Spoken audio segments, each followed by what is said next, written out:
Hello and welcome to Robinson Hall Experts Talk. My name's Laura Saunders, Marketing and PR Manager, and today is the 25th of February.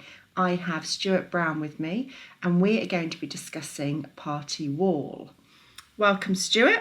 Stuart Brown is the Associate and Chartered Building Surveyor at Robinson Hall. He has over 40 years experience in surveying a wide range of buildings, along with advising on repairs, alterations, refurbishment and extensions.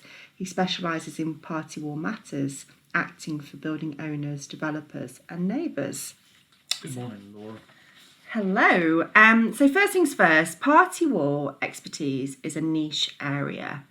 How did you get into party wall surveying? It was a strange thing when I was back at Polytechnic training many years ago now.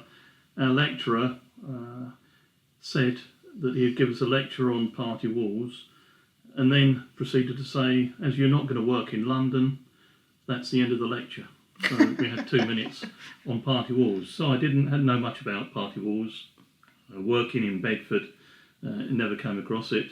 But the Act went national in 1997 and I saw it as an opportunity to specialise in this area, as there were no party wall surveyors in Bedford. Now been dealing with it for thereabouts 28 years. I estimate about 800 cases, and in the last year, 2024, I dealt with over 80 cases. So what is the history of party wall? Well, the party wall legislation actually has its infancy in the Great Fire of London, when houses in London were made of timber and thatch, and if we know our history, the fire spread rapidly through the centre part of London, and so that the walls were then declared they should be made of masonry. The process has been long-standing in London, but as it worked so well in London, it spread nationally from the 1st of January 1997. And what does the Act cover? Yeah, we have to look at the title of the Act, because it says Party Wall, etc. Act 1997. So it's not just the normal layman's interpretation of party walls, i.e. a wall between semi-detached houses where you're expanding the wall upwards, downwards, frontwards, backwards, or alterations, typically such as loft conversions or building in beams or general extensions on the party wall line. But also it covers building on the boundary line itself, that is to create or extend a party wall backwards or forwards, and the etc. bit, which often catches designers, is that it also relates to excavations of foundation or service trenches, where these are going lower and within 3 metres of next door's structure having a foundation. Or where you have semi-detached houses and you are extending rearwards, it is actually the foundation trench perpendicular to the back wall of next door house that is the notifiable work. In certain circumstances, where excavations are very deep, and I'm talking well over 4.5 metres, it does affect the next door if it's within 6 metres of their property. That's interesting. So it's not just walls that are close to neighbouring properties that a lot of people, I think, would presume that's what party wall referred to. Yes, that's why the etcetra's in the title, and the designer and the owner of the property carrying out the work should realise that it's not purely the wall between 2 properties. Okay, so what does it not cover? Well, it's a piece of legislation that covers purely the party walls and the excavations that work, which is referred to as notifiable work, but it doesn't cover other parts of the building project. Now, obviously, there's much more to an extension or alteration to next door, covering the roof and the walls and things like that, which is nothing to do with Party Wall Act matters. Nor does it cover boundary disputes. That is a specialism which our in-house expert Robert Franklin can deal with. Yeah, absolutely. So what is the procedure in outline then when it comes to party walls? Well, first of all, the Act requires the person intending to carry out the building work to give notice on the adjoining owner, the neighbour, describing what work is covered under the Act. The neighbour then is to respond to that notice, and where appropriate, surveyors are appointed either as a joint surveyor or as surveyors for each side, and they prepare an award. Now, the award is often colloquially known as a party wall agreement, and you may find people refer to it as such, but it's actually an award, which is a legal document. This is served on both parties, the building owner and also the neighbour. And how do you know, if you're a building owner, that you need the Party Wall Act within your works? Is that something the builder would advise on, or? Well, initially it should be your designer or the builder should advise you that, having experience in building matters.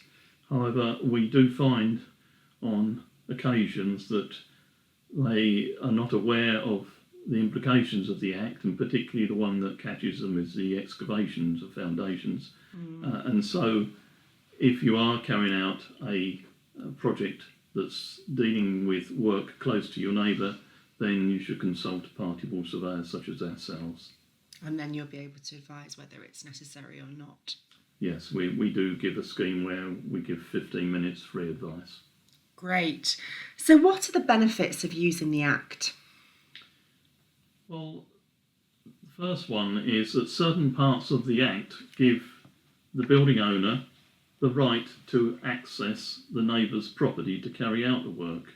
Now, this has a benefit, say, for if you're building on the line of the boundary, the line of junction as it's known under the Act, that you can actually get access to build the wall and make it neat, so your neighbour looks at a neat wall and brickwork. There is also a framework for resolving disputes where the Party Wall Act applies, and if there is damage caused by the work. This saves on you having to get expert witnesses in and legal fees. And finally, it also keeps the neighbours informed. When I get inquiries from the neighbours saying they've next door have got planning permission, they are often worried about what is going to happen next door, and so the Act can be used to involve the neighbours and get them informed of what's going on and allay the fears. Okay, that's good to know. And who controls the process and the procedure of the Party Wall Act? Well, the Act is a civil law, which means it's between the two neighbours, and it's not enforced by planning officers, the local authority, or a judge, as it were. The actual procedure requires surveyors to be appointed and not solicitors. The benefit of that one is that surveyors' fees are often a lot cheaper than solicitors and other legal advisors. So I've had my property extended and I haven't gone down the Party Wall Act route, either because I didn't know I needed to, or I decided that I didn't want the burden of another act and processes and procedures to go down. What problems have we found where people have just done that and decided to go ahead with the works anyway without involving Party Wall Act? Well, firstly, I'd just like to deal with that one because it's a very important issue, and it's often, I find, to come across, and neighbours have raised it, that the Act cannot be applied retrospectively. So you cannot, after doing the work, then serve a notice. That is not permitted under the Act. Okay. And there have been several court cases about that. But the things that we do find is that if you don't notify in advance, then you can end up with upset neighbours, and the relationship between neighbours is frayed, possibly damaged forever, which is not a nice scenario to be in. Secondly, you are still liable for any damages that you cause to next door. However, there is no process under the Act to deal with it, and you have to then involve expert witnesses and legal fees to deal with the matter. And so a problem can become much more expensive. If the work starts and there is time to deal with it, there is a process under the Act to issue an injunction to stop the work. However, I understand from legal advisors that that is an expensive process, but that needs careful consideration. Typically, injunctions are only raised in court in London, where the cost of the project is expensive, and they can afford the fees of solicitors and court costs. So I think the main message is, if you are looking to do any work to your property and you have a neighbour's property within close proximity to yours, then you should get into contact with Stuart to see whether the Party Wall Act applies, and then obviously he can advise and go from there. Hopefully your experienced designer / builder will also give you that information, but from what I understand today, that doesn't always happen, so it is worth being proactive and actually reaching out to us in the first instance. So as a neighbour, how does the Act affect me? Well, just firstly, I'd like to explain a couple of terminology. The person carrying out the building work is known as the building owner. The neighbour is known as the adjoining owner. Now, the Act is designed to enable work to be carried out near to next door. It's not a process to stop work, and therefore, if I'm advising adjoining owner, I do make that clear, because the Act does give the building owner certain rights in carrying out their work. However, if an adjoining owner, that is the neighbour, wants the proposals to be properly reviewed, then the Party Wall Surveyor can do this to make sure that there's not going to be any detriment to the neighbour's building.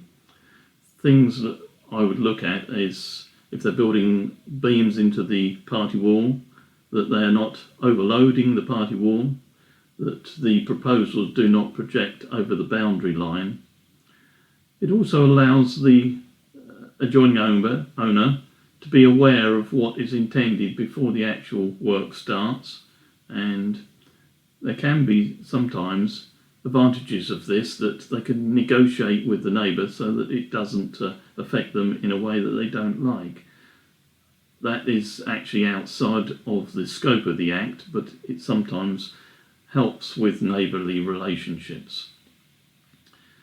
If you are involved in the party wall work and you're thinking ahead, if the building owner wants to build such a loft conversion or a rear extension using the party wall or the party wall line, then there is the option to share that wall, so you can ask the neighbour to bring the proposal so it does sit fairly and squarely over the party wall and allow you to use that wall in the future. This avoids two rear extensions or two loft conversions being built close to each other, but with only a small gap which is unmaintainable. I have seen that on several occasions, and it fills me with horror when I see that detail adopted. Thank you, Stuart. In regards to the neighbour, say for example you were unaware that they wanted to have building work done, the building work started, can you still contact you and say, this is happening, what do I do about it? Well, once the work has started, the Act does not really apply. The only thing that I would advise you to do at that stage is to take a photographic record of condition of your property, so that if damage is caused, you've got the best evidence. You can't actually stop the work once it's in progress.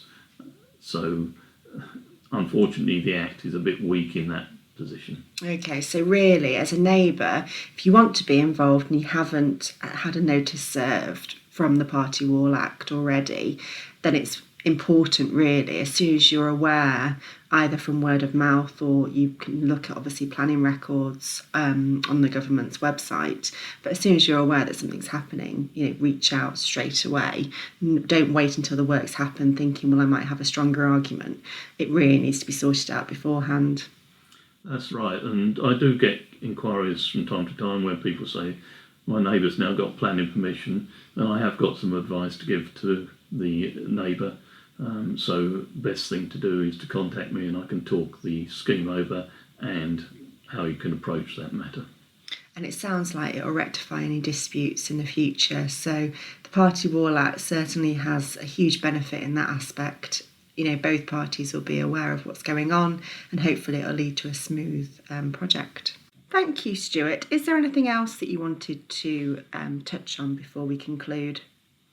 No, just to reinforce that if you're in doubt, give me a call. I'm willing to advise. If you don't feel able to give the explanations, then your designer could call me and I can explain to them. So my offer here is that you are able to understand the process and the whole project goes ahead smoothly. That's good to know. One thought that I did have is we haven't talked about timeframes. Is there any set timeframes from when you start the Party Wall Act to when it's normally concluded, or does it vary on project? That's a very good point, and Laura, thank you for raising that. Under the Act, there is timescales set out. If you are carrying out works to the physical party wall, that you need to give 2 months' notice before you start work. If it's in regards to excavation or building on the boundary line, then it's 1 month. These timescales can be varied by agreement from the neighbour, but you should bear in mind that you do not have the ability to force the neighbour to rush their consideration of the scheme, and therefore really you need to give ample time and not leave it as sometimes I get is that we're starting next week, what can we do? Not ideal. No. So be prepared. Obviously, give yourselves plenty of time, as Stuart has said. Thank you for your time today. As Stuart's already said, if you'd like to contact him, then please do. The best way to do that is by going onto our website and clicking on the Meet the Team page. His profile is there, so you can find out a bit more about his background, and all of his contact details are there. Please do give him a call or send him an email if you have any further questions. Thank you, Stuart. I have launched a variety of podcasts over the last kind of few months. Check them out. They're all available on our website, on the podcast page, as well as Spotify, Amazon, Apple, and have a look at what else we've got on there. There's lots of subjects in regards to building works, not just party wall.